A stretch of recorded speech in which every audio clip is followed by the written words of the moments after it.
The morning sun in Makutano village always rose with a warmth that painted everything gold: the dusty roads, the tin-roofed houses, and the faces of early risers carrying baskets to the market.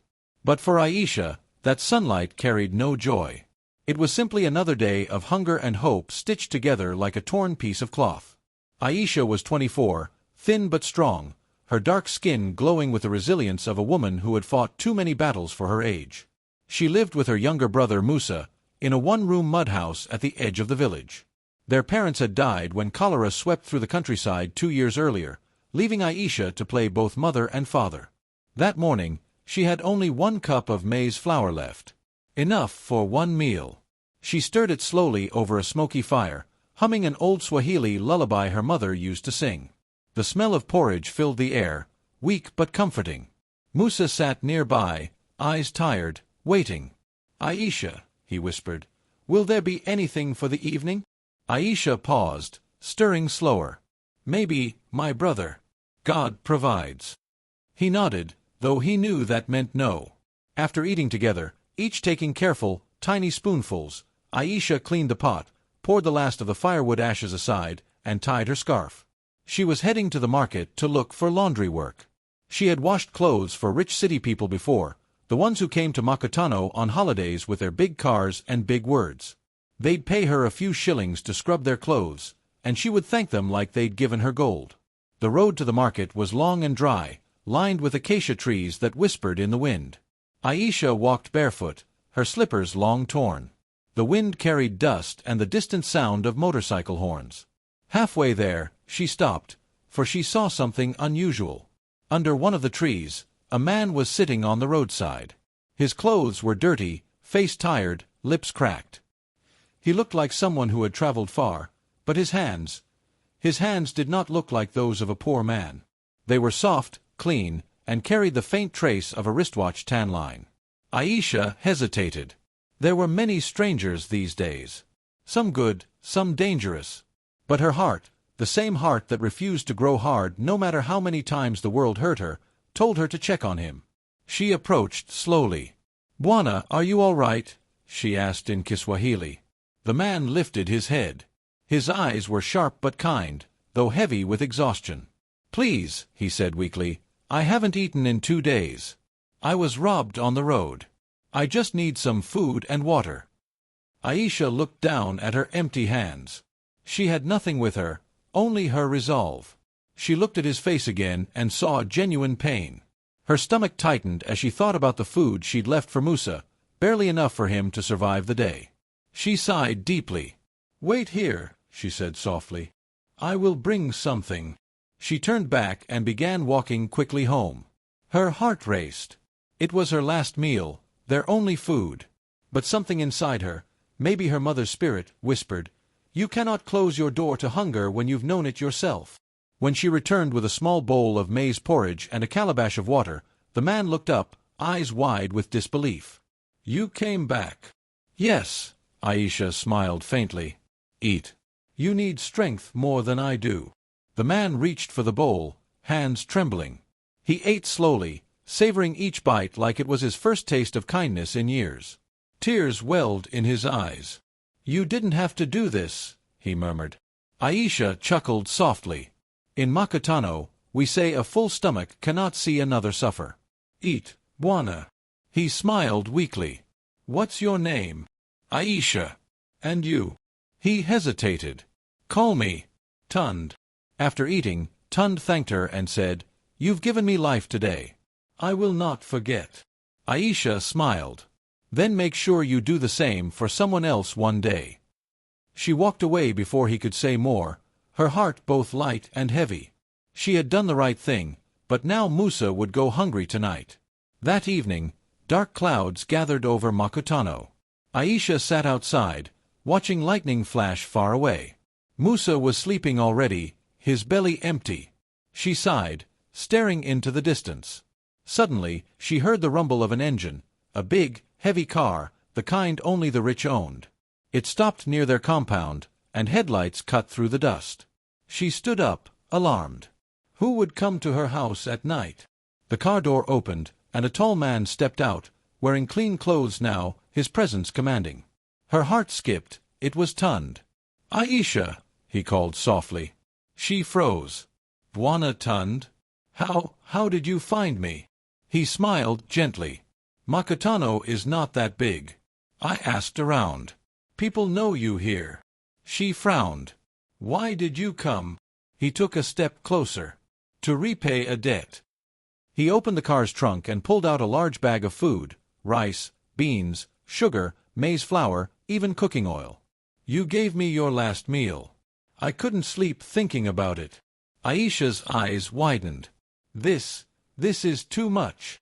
Tund shook his head. "No. It is nothing compared to what you gave me." Her heart pounded. No one had ever done something like this for her. But as she thanked him again and again, she didn't notice the black SUV parked farther down the road, lights off. Inside sat two men in suits, watching Tund closely. The next morning, word spread fast. People in Makutano were whispering about Aisha and the strange rich man who had visited her late at night. Some smiled knowingly, others sneered. "Aisha has found herself a city lover," one woman murmured at the well. "Maybe that man will marry her," another replied with a smirk. Aisha ignored them, though it stung. She had no time for gossip. She used some of the food to cook a proper breakfast for Musa, who looked at her like she'd brought home a miracle. "Where did all this come from?" he asked, mouth full of rice. "A kind man repaid our kindness," she replied simply. But something in her tone made Musa narrow his eyes. "Be careful, Aisha. Not everyone who smiles means well." She nodded. "I know." That day, Tund returned again, this time in daylight. Children followed his shiny car, shouting, "Big man! Big man!" as dust rose behind him. He parked and stepped out, holding a bouquet of wildflowers. Aisha blushed, wiping her hands on her wrapper. "You shouldn't have come again. People are talking." Tund smiled softly. "Let them talk. I wanted to see how you are." He looked around, taking in her small house, the broken water pot, the old mat. "You deserve better than this," he said quietly. She looked away. "It's my life, Bwana. We survive." "I want to change that," he said suddenly. Her heart skipped. "What do you mean?" He hesitated, as if weighing his words. "Aisha, I came to Makutano for a reason. I'm not just any man. I'm here to find something money can't buy: sincerity." She frowned slightly. "Sincerity?" "Yes. I'm Tund Alabi. My family owns Alabi Holdings, one of the largest companies in the country. My father recently passed away, leaving me everything. But before he died, he said something I will never forget: don't marry beauty, marry kindness. The woman who shares her last meal with you will share her life with you." Aisha's mouth fell open. She stared at him, not sure if this was a dream. "So when you found me by the road?" He nodded. "It was not a coincidence. I was traveling across the country, meeting people, living as an ordinary man, trying to find someone real. You gave me your last food without knowing who I was." Her heart raced. She wanted to speak, but words failed her. "I want to know you more," he said. "Not as a poor girl, not as charity, but as Aisha, the woman who made me believe again." Days passed, and Tund became a regular sight in Makutano. He'd visit often, bringing groceries, helping repair the roof, even playing football with the village boys. The people, who had first whispered behind Aisha's back, now began to smile when they saw them together. But not everyone was happy. Mama Zuri, the local market woman, who had once hoped Tund would notice her daughter, began spreading bitter gossip. "These rich men, they play with poor girls' hearts. Wait and see. He will leave her." Aisha heard those words one morning as she fetched water, and they stung. But when she looked at Tund's face later, full of honesty and care, she pushed the doubt away. Still, sometimes at night, when she lay on her mat listening to the distant hum of his car fading down the road, she wondered if Mama Zuri was right. One evening, as the sun dipped low, Tund brought a small box. He opened it. Inside was a gold necklace, simple but elegant. "Aisha," he said softly, "this is not a promise yet, but a beginning." She touched it gently, her eyes shining with tears. "It's beautiful." "It suits you," he smiled. Just then, Musa stepped out of the house. He looked at the necklace, then at Tund. "What does he want, Aisha?" "Musa," she whispered sharply. But Tund only smiled. "Your sister has a good heart, young man. She deserves to smile." Musa frowned. "We've seen people promise her smiles before. They left her with tears instead." The air grew thick. Aisha quickly stepped forward. "He's not like them, Musa." Tund looked at her for a moment, then nodded. "It's all right. He's protecting you. I respect that." He reached into his pocket and handed Musa a wrapped parcel. "For you."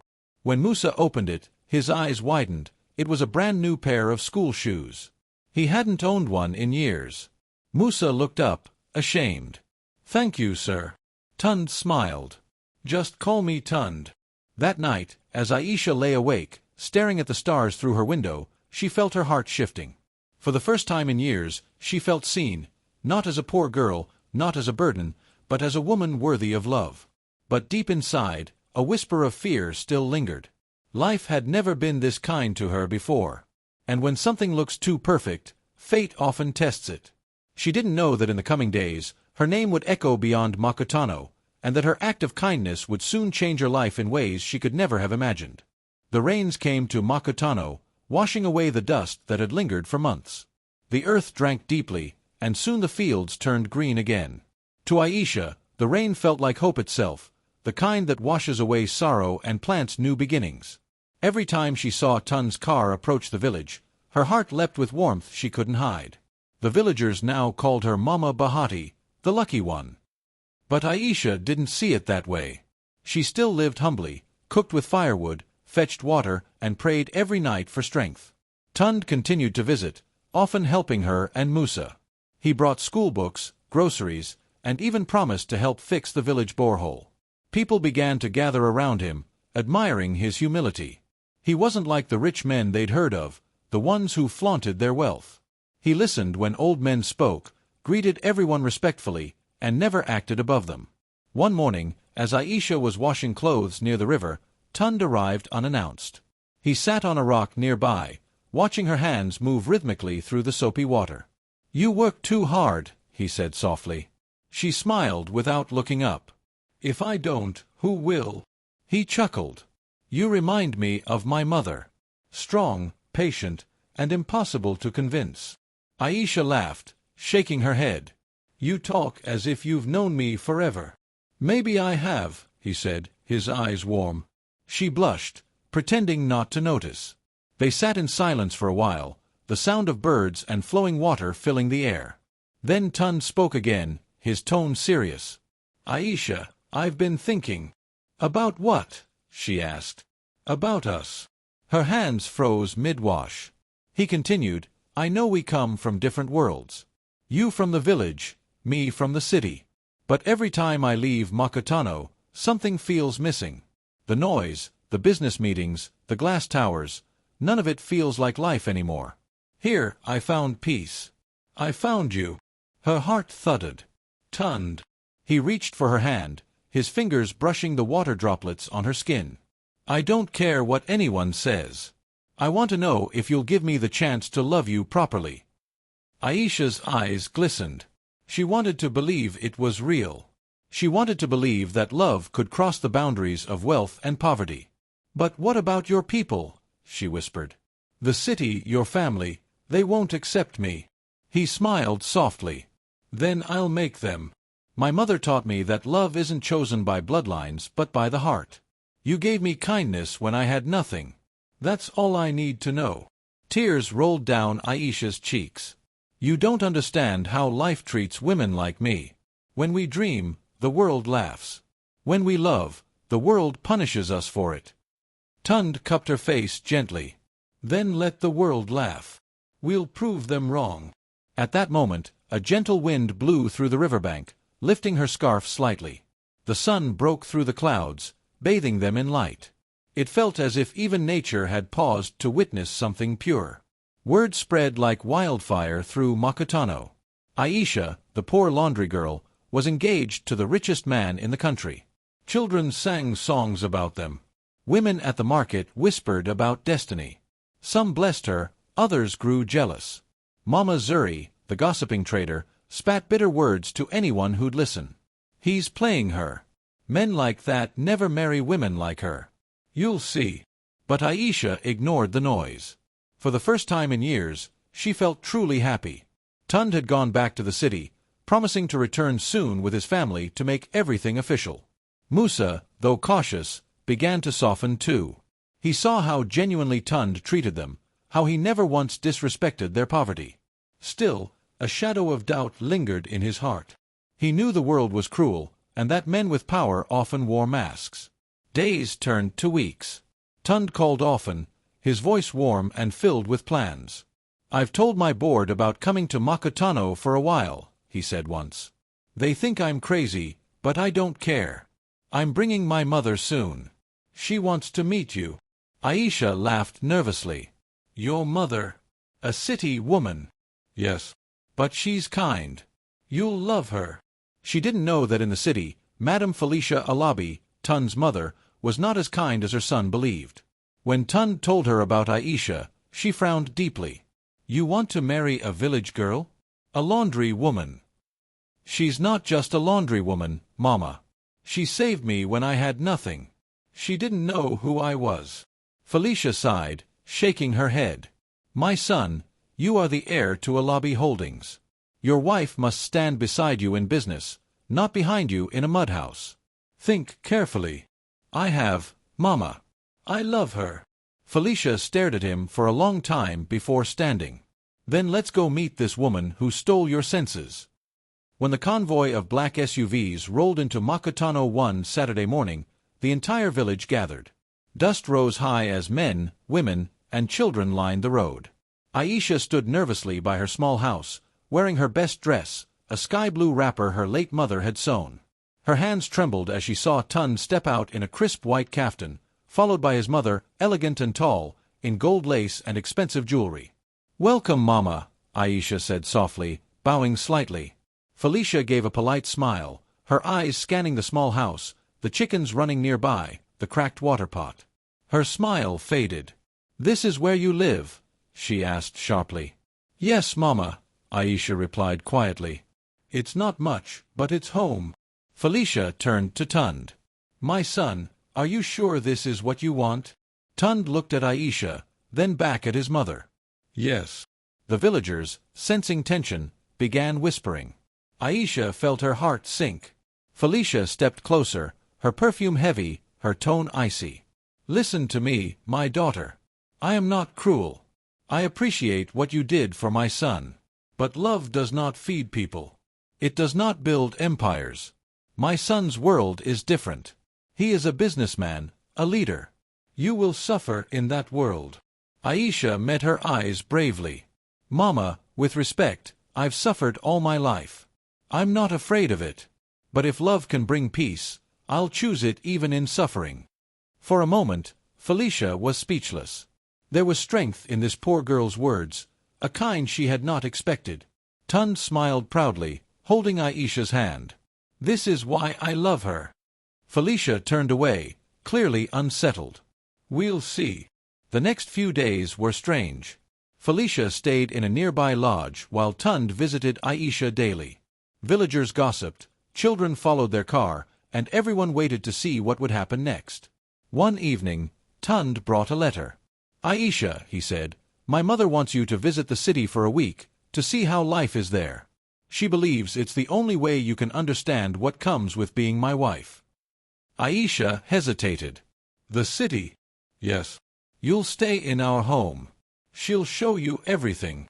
She looked at Musa, who frowned immediately. "Sister, don't go. It's a trap." Tund sighed. "Musa, please. My mother only wants to test her, to see if she can fit in." Aisha bit her lip, torn between fear and trust. Finally, she nodded. "I'll go. If I want a future with you, I must see where you come from." Tund smiled and kissed her forehead gently. "That's my Aisha." The journey to Lagos was like traveling to another world. The city buzzed with noise, traffic, and glittering lights. Skyscrapers rose high like trees made of glass, and cars sped past like flashes of color. Aisha pressed her face to the window, amazed. She had never seen such things before. Felicia, seated beside her, watched her closely. "It's overwhelming, isn't it?" "Yes, Mama," Aisha said honestly. "It's beautiful and frightening."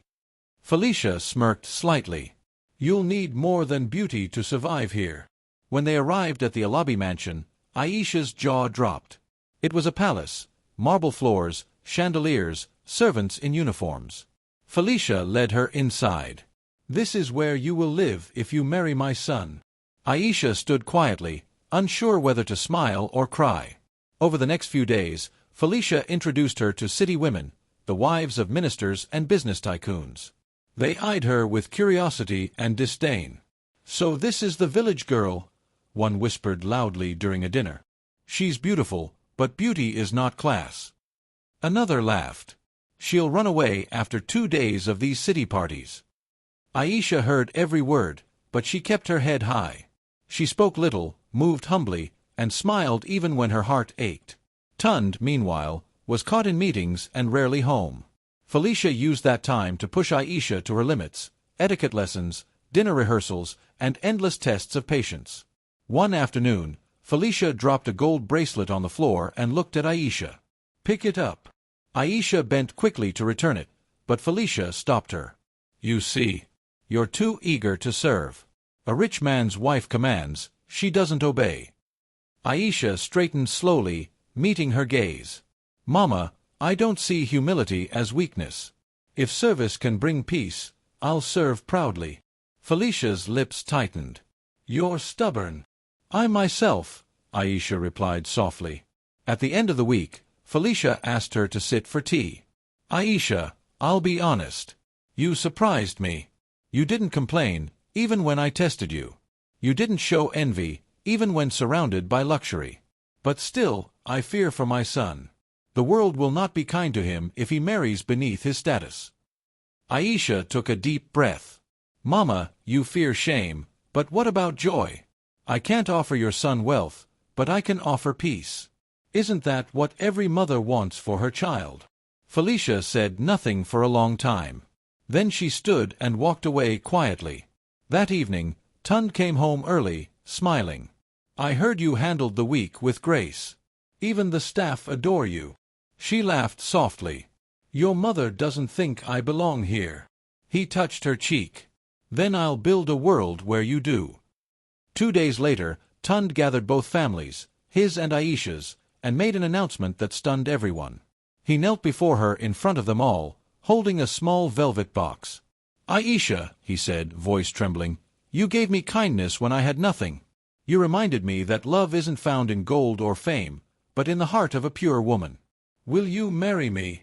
Tears streamed down her face as the villagers cheered, even Felicia blinking back emotion she didn't expect to feel. "Yes," Aisha whispered. "Yes, Tund, I will." As Tund slid the ring onto her finger, the sunset bathed them in gold, just like the day they'd first met by the roadside. But hidden among the cheering crowd, a shadow watched silently, a man with a scar across his cheek, whispering into a phone, "We've found him. The heir is in Makutano. Prepare the move." Fate, it seemed, wasn't done testing their love. The wedding between Aisha and Tund Alabi became the talk of the nation.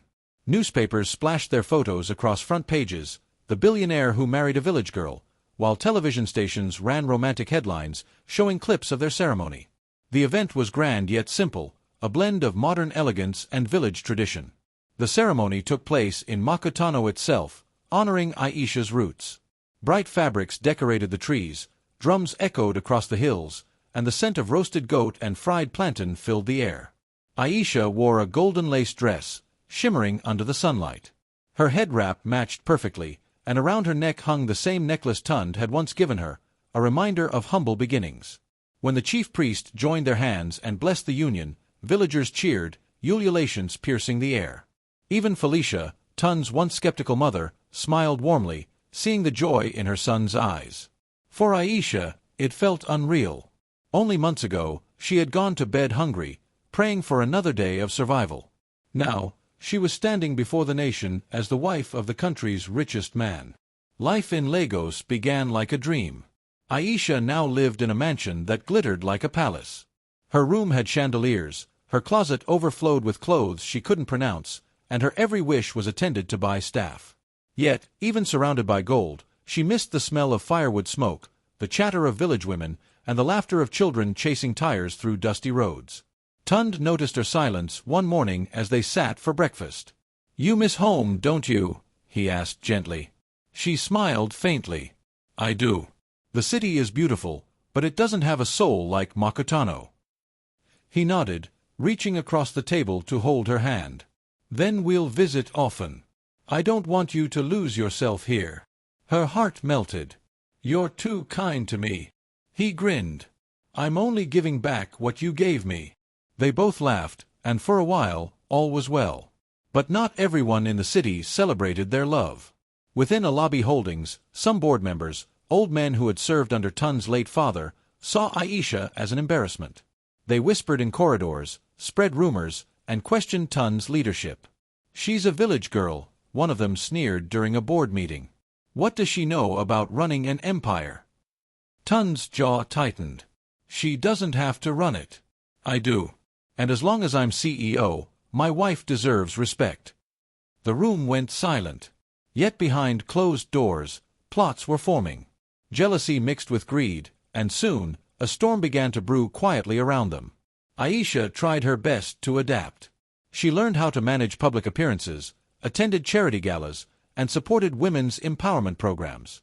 Slowly, people began to warm to her. Her humility and grace became her power. She spoke little, but when she did, everyone listened. She started a foundation called Hearts of Makutano, helping rural women start small businesses. Within months, it grew rapidly, earning her recognition even among the city elite. "See," Tun said proudly one evening as they watched a TV segment about her charity. "You're changing lives." Aisha smiled. "I'm just giving back what life gave me." But behind her calm face, she worried. The board's hostility, the press's scrutiny, and the city's endless gossip were draining. And lately, Tund had seemed distracted. Long phone calls, late-night meetings, and guarded expressions. One night, Aisha waited up for him. When he finally returned past midnight, she stood by the living room doorway, arms folded. "You've been coming home late every night," she said softly. "Are you okay?"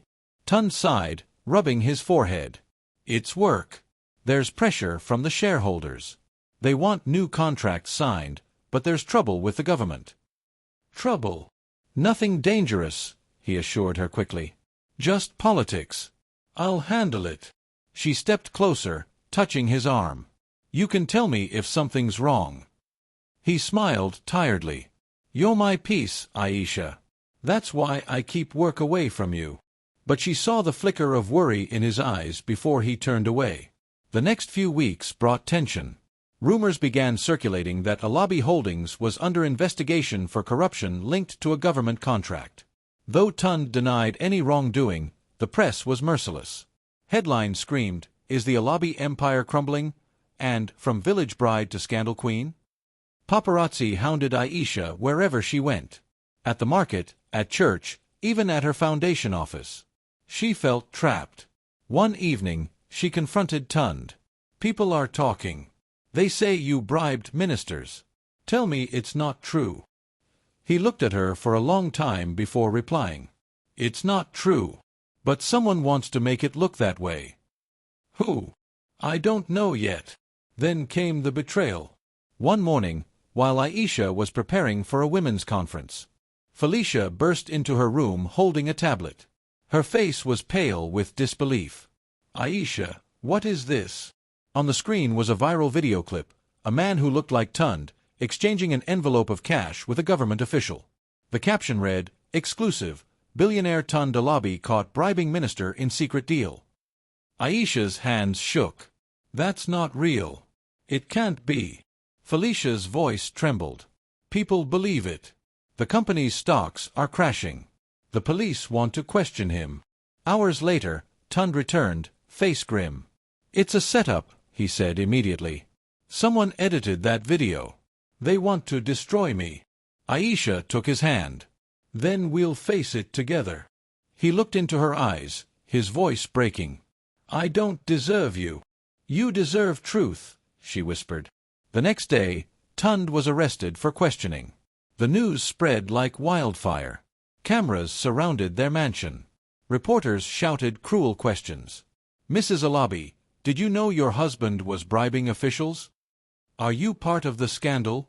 Aisha stood silently, eyes full of tears, refusing to answer. When the police took Tund away, he turned back and said, "Trust me, Aisha. Whatever happens, remember, I love you." She nodded, unable to speak. Days turned into weeks.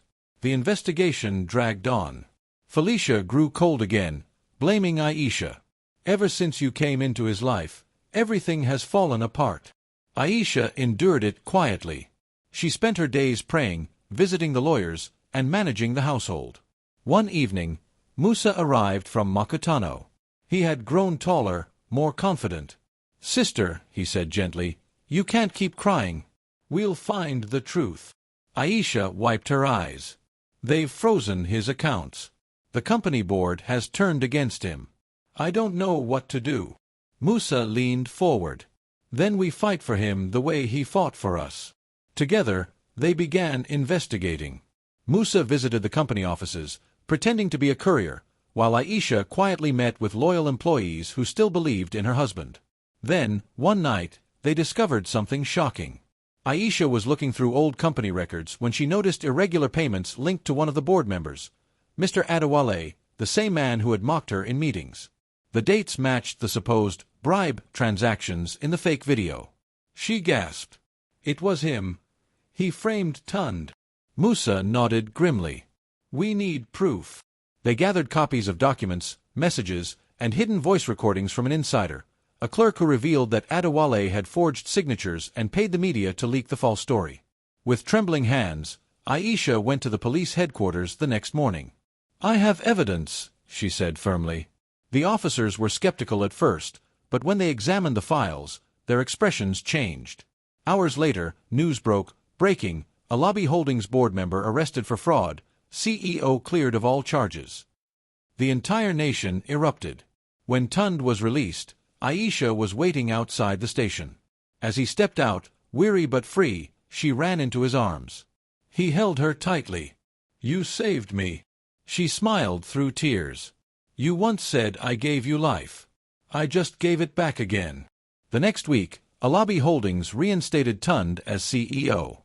At a press conference, he stood beside Aisha and spoke to the cameras. "There's a saying in my village," he said proudly. "When the rain falls, it tests the strength of a roof. My wife was that roof. She protected me when the world turned its back. She is my strength, my home, my queen." The crowd erupted in applause. Felicia, watching from the front row, wiped her eyes quietly. She walked up to Aisha afterward and took her hands. "My daughter, I was wrong. I thought money made us strong. But you've shown me that love is wealth itself." Aisha hugged her gently. "Thank you, Mama." Later that night, back at home, Tund and Aisha sat under the stars on their balcony. The city glittered below like a sea of lights. He turned to her. "Do you ever regret feeding that stranger on the roadside?"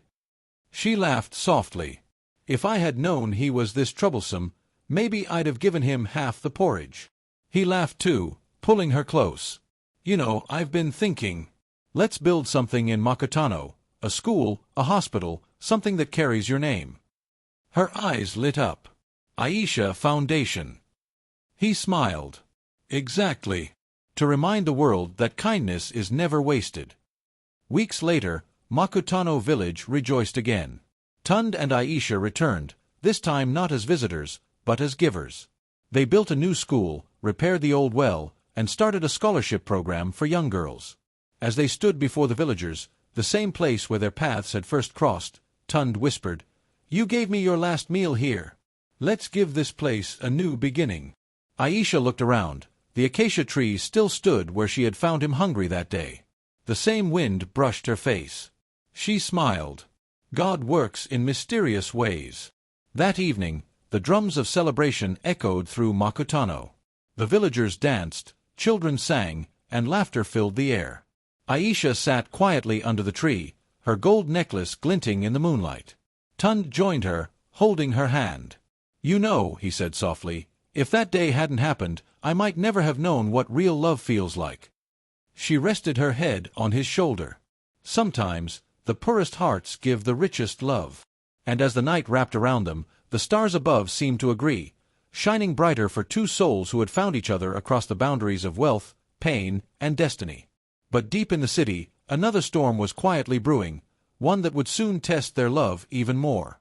The news of the grand wedding between Zara Musa and Khalid Danjuma spread across the entire country like desert wind before the rain. Newspapers carried the story of the poor girl who fed a billionaire, and people whispered about how fate had turned her simple act of kindness into a royal destiny. But not everyone rejoiced. Some envied her. Others doubted her worth. In the bustling streets of Abuja, whispers of jealousy mixed with prayers of blessings. Khalid was determined to prove to the world that love could rise beyond class and wealth. He wanted Zara not as a charity case, but as the queen of his heart. Yet, deep inside, Zara wrestled with fear. She was overwhelmed by the speed at which her life had changed, from a struggling roadside girl to the woman every camera wanted to capture. On the morning of the wedding, the sun glowed golden over the horizon of the Danjuma estate. Traditional Hausa drummers lined the gates, their hands striking the kalanga drums with rhythmic precision. Women ululated, their voices rising and falling like the sound of joy itself. Zara sat before a large mirror as a team of stylists wrapped her in a silk osso-oak gown of deep emerald green. Her veil shimmered like moonlight, but her eyes carried a soft tremor of disbelief. Aunt Lady entered quietly, her face glowing with pride. "My child," she whispered, placing a hand on Zara's shoulder, "you fed a man when you had nothing. Now the Almighty feeds you with abundance. Remember where you came from, always." Zara turned, her eyes wet. "Mama Lady, I never dreamed of this life. Sometimes I feel like I don't belong." Aunt Lady smiled. "You belong where love calls you. Don't let fear make you small. You are enough." Moments later, a gentle knock came on the door. It was Khalid's sister, Aisha, holding a velvet box. "Zara, my brother asked me to give you this," she said softly. Inside was the same silver bangle Zara had given Khalid that night by the roadside. Only now, it was remade, lined with tiny diamonds, yet still humble in design. A note inside read, "Your kindness lit the darkness in me. This bangle reminds me where love began." Tears rolled down Zara's cheeks. She clutched the bangle close to her heart, whispering a silent prayer of gratitude. When she finally walked down the aisle, set in the Danjuma family's ancestral courtyard filled with flowers, lanterns, and guests from all corners of the country, the air felt thick with emotion. Khalid stood waiting in a traditional white agbada, golden embroidery tracing the edges. His face, calm but full of awe, lit up as he saw her approach. As the imam began the ceremony, the guests fell silent. "Do you, Khalid Danjuma, take Zara Musa as your lawfully wedded wife?" "I do, with all my heart." "And do you, Zara Musa, take Khalid Danjuma as your husband?" Zara's voice quivered, but her eyes glowed. "I do." Cheers erupted. Drums roared. Women danced, waving geli in the air. The scent of suya and jollof rice drifted through the air as laughter filled every corner of the compound. It was a celebration not just of love, but of hope. Proof that kindness still ruled the human heart. But amid the joy, a shadow lingered. From afar, behind the line of cars, a man watched in silence. Musa, Zara's estranged cousin. He had once mocked her for being poor, even tried to sell her belongings when Aunt Lady fell ill. His jealousy festered like an unhealed wound. Watching her now, surrounded by wealth and love, his heart burned with bitterness. "She took my chance," he muttered to himself. "If I can't have her happiness, no one should." That night, while the celebrations carried into the early hours, Musa slipped into the estate's gardens. He carried with him a plan, to embarrass Zara, to ruin her moment of grace. He had stolen a file from one of Khalid's staff, containing private documents about business dealings. His idea was to spread false rumors that Zara married Khalid for money, that she had plotted the encounter. But fate has its own justice. As Musa tried to sneak into the main hall, he ran into Aisha, Khalid's sister. "Who are you, and what are you doing here?" she demanded. His face went pale. He stammered, trying to explain, but the security guards were already behind her. Within moments, he was caught. When Khalid heard the commotion, he came out, still wearing his wedding garment. Musa was trembling. "I didn't mean to hurt her," he said, eyes darting around. I just hated how life favored her." Khalid looked at him, then at Zara, who stood silently behind him. "Hate never favors anyone," Khalid said calmly. "It only burns the one who holds it." Zara stepped forward, tears glistening in her eyes. "Let him go," she said softly. "He's family, and today is not a day for revenge. Let love win." Khalid nodded. The guards released Musa, who fell to his knees, crying. "I'm sorry, Zara. I was blinded by envy. You deserve this life." She helped him to his feet, just as she once helped a hungry man from the roadside. The circle of kindness completed itself. Weeks passed, and the new couple began their life together in a way that honored both their roots and their values. Khalid built a new housing initiative in Zara's village, a foundation that helped widows and poor families rebuild their lives. He named it the Zara Hope Foundation. Each month, they personally visited the site, bringing food, books, and health supplies. Zara, though now a woman of status, never forgot the streets where she once begged. She'd often walk barefoot through the local market, greeting the traders by name. "She's still one of us," the people would say. Money did not change her soul. But happiness, like the African sun, sometimes hides behind clouds. One evening, while they sat watching the sunset from their balcony, Zara turned to Khalid. "Do you ever feel like we're living someone else's dream?" Khalid smiled. "No, my love. We're living the dream that kindness built. Everything we have came from your heart." He paused, taking her hand. "Before you, I was lost in gold and empty nights. You gave me peace. That is something no wealth can buy." Zara leaned against his shoulder. "And you gave me dignity. You saw the woman inside the rags. I thank God for the day I met you by the roadside." Their love deepened with each passing day. The palace was filled with laughter, but also with purpose. Zara began a project teaching young girls tailoring and small business skills. She told them, "If life gives you little, share that little. You never know who you're feeding." Years later, when their story became a legend told in schools and market squares, people spoke of the Queen of Kindness, a girl who gave her last meal to a stranger and received a kingdom of love in return. But even legends have moments of sorrow. A year after their 5th anniversary, tragedy struck. Aunt Lady, Zara's beloved guardian, passed away peacefully in her sleep. The entire country mourned her, for everyone knew how much she meant to Zara's rise. At her burial in the village, Zara knelt beside her grave, whispering through tears, "Mama Lady, your child made it. You can rest now." Khalid stood behind her, hand on her shoulder. "She's proud of you," he said softly. "You carried her lessons farther than she ever dreamed." The funeral brought everyone together, rich and poor, young and old. Even Musa returned, now a changed man, working as a volunteer for Zara's foundation. Life had come full circle again. As they left the village that day, Zara looked out the window of the car. Children played by the dusty road. She saw one little girl holding a piece of bread, breaking it in half to share with another. Zara smiled. "See, Khalid," she said, "the world still remembers kindness." He looked at her, eyes full of love. "It started with you, my queen." And as the car disappeared down the winding road, the camera of life froze that moment. Two souls who had defied destiny, proven love's power, and turned hunger into hope. Their story was not just a tale of riches found, but of humanity restored. In the end, it was not the meal that changed Zara's fate, it was her heart.